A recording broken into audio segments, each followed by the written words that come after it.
Bonjour les découvreurs, j'espère que vous allez bien. C'est Vincent de les-découvreurs.com. Connaissez-vous le prix de votre inaction?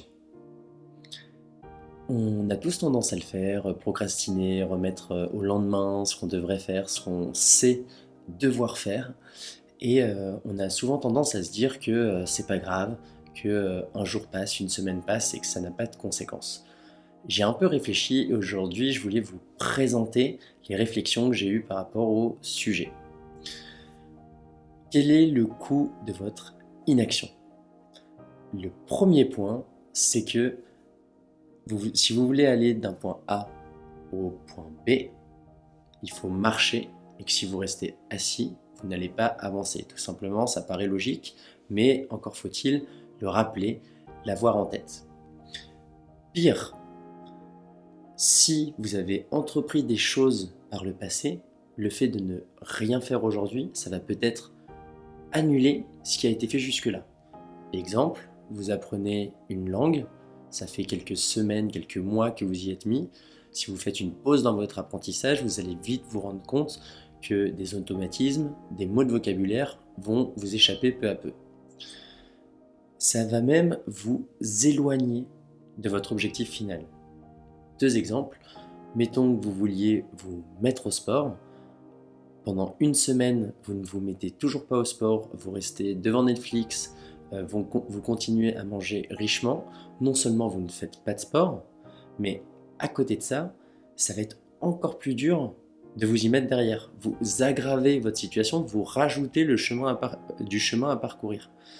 Autre exemple, vous êtes à peu près à zéro, vous vous dites que vous voulez commencer à économiser de l'argent, mais vous ne le faites pas.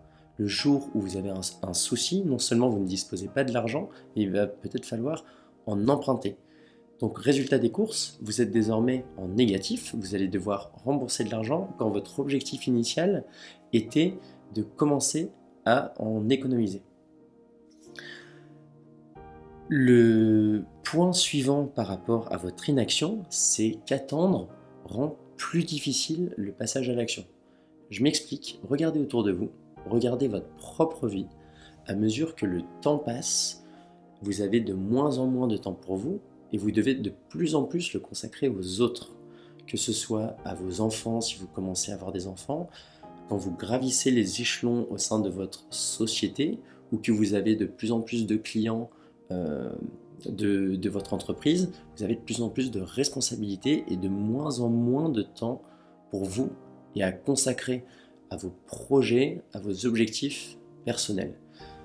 Enfin, et c'est le dernier point, vous avez sûrement déjà entendu cet adage, mieux vaut prévenir que guérir.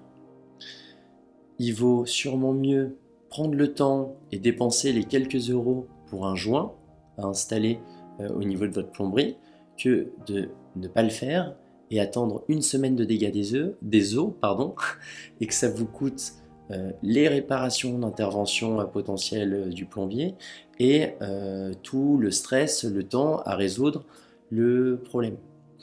Donc voilà le coût de l'inaction, réfléchissez-y, ça a de vraies conséquences, alors il ne faut pas que ça vous angoisse, il faut plutôt que ça vous pousse à passer à l'action, que ce soit la petite poussette pour y aller, parce que sinon ça a de vraies conséquences négatives pour vos projets et vous vous tirez une balle dans le pied au moyen long terme.